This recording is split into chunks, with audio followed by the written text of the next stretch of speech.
Assalamualaikum warahmatullahi wabarakatuh.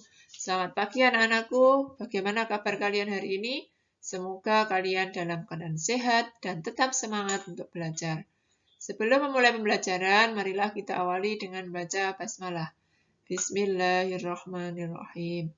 Pada pembelajaran hari ini, kita akan lanjutkan tentang penjumlahan dan pengurangan pecahan bagian yang kelima. Itu tentang persen. Masih ingat apa itu persen? Persen adalah bilangan per 100. Nah, perhatikan contoh berikut.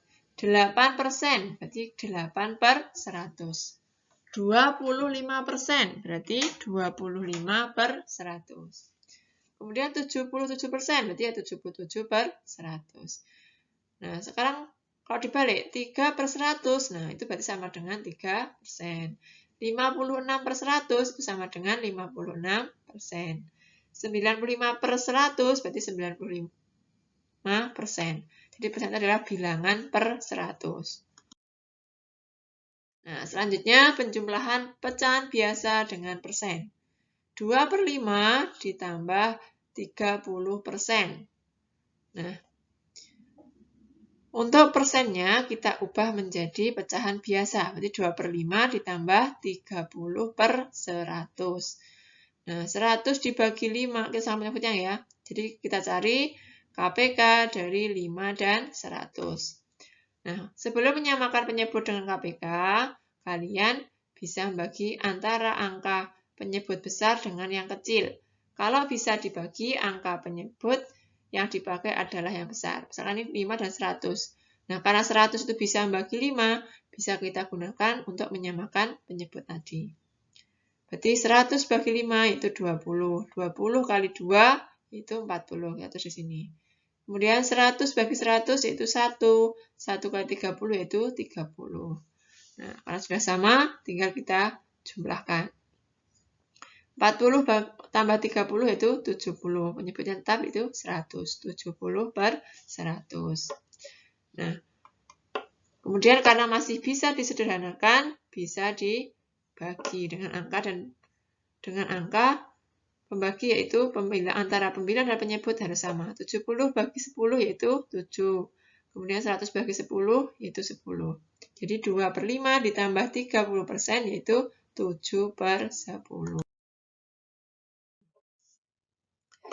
Bagaimana dengan pengurangan pecahan biasa dengan persen?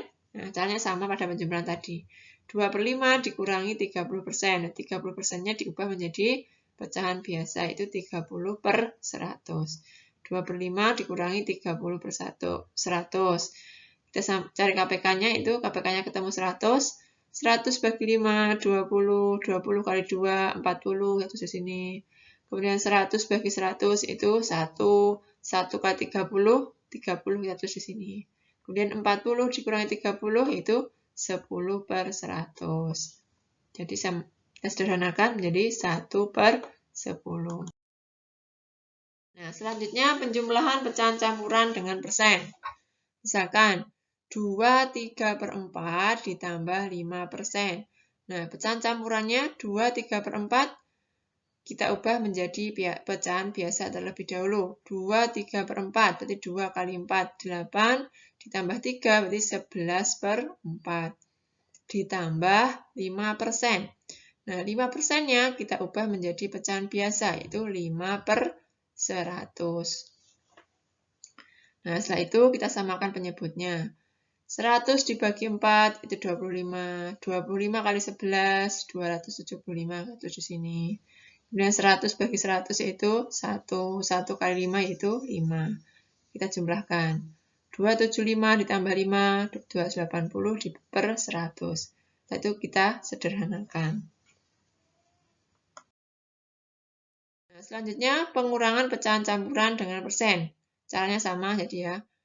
2, 3 per 4 diubah menjadi pecahan biasa. 2 kali 4, 8 tambah 3, 11 per 4. 55%-nya juga diubah menjadi pecahan biasa. 55% nanti 55 per 100. Setelah itu kita samakan penyebutnya, kemudian kita kurangkan. Setelah itu apa? Kalau masih bisa disederhanakan, silahkan disederhanakan.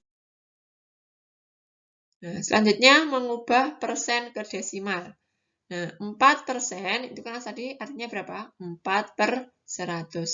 Kalau kita ubah menjadi desimal berarti 4/100. Kita tulis 4-nya dulu. Ya.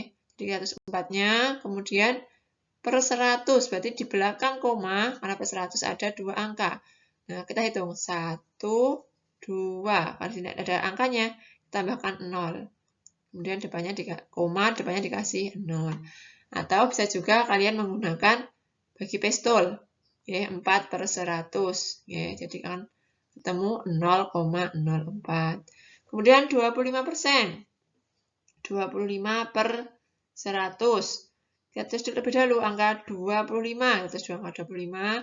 Kemudian angka per 100. Berarti di belakang koma ada 2 angka. Kita hitung dari belakang. 1, 2. 1 dikasih koma, depannya kasih. Nah, kalau tidak ada angka, berarti depannya kasih angka 0. Jadi 25/100 yaitu sama dengan 0,25. 89%, berarti 89/100. Nah, kita tulis 89, karena per 100, di belakang koma ada 2 angka. Kita tulis di belakang 1, 2. Kemudian koma, depannya dikasih 0. Jadi 89% sama dengan 0,89. Kemudian penjumlahan persen dengan desimal. Nah ini 0,15 ditambah 21%. Berarti 0,15 ditambah 21%-nya bisa kita ubah menjadi pecahan desimal. 21% berarti 0,21. 21/100 tadi kalau diubah menjadi 0,21. Setelah itu kita jumlahkan. Jadi masih ingat ya, jadi kalau pada penjumlahan desimal harus urut. 5 tambah 1, 6, 1 tambah 2, 3, nah diurutkan. Jadi 0,15 ditambah 0,21 itu sama dengan 0,36. Kemudian pengurangan persen dengan desimal. Sama tadi ya. 0,75 dikurangi 50%. Nah, 50%-nya diubah menjadi pecahan desimal, itu 0,50. Berarti 0,75 dikurangi 0,50. Itu berarti 0,2. Baik anak-anakku, untuk pembelajaran hari ini saya cukupkan. Semoga apa yang kita pelajari bermanfaat bagi kita semuanya. Dan kurang lebihnya mohon maaf, tetap semangat terus belajar. Wassalamualaikum warahmatullahi wabarakatuh.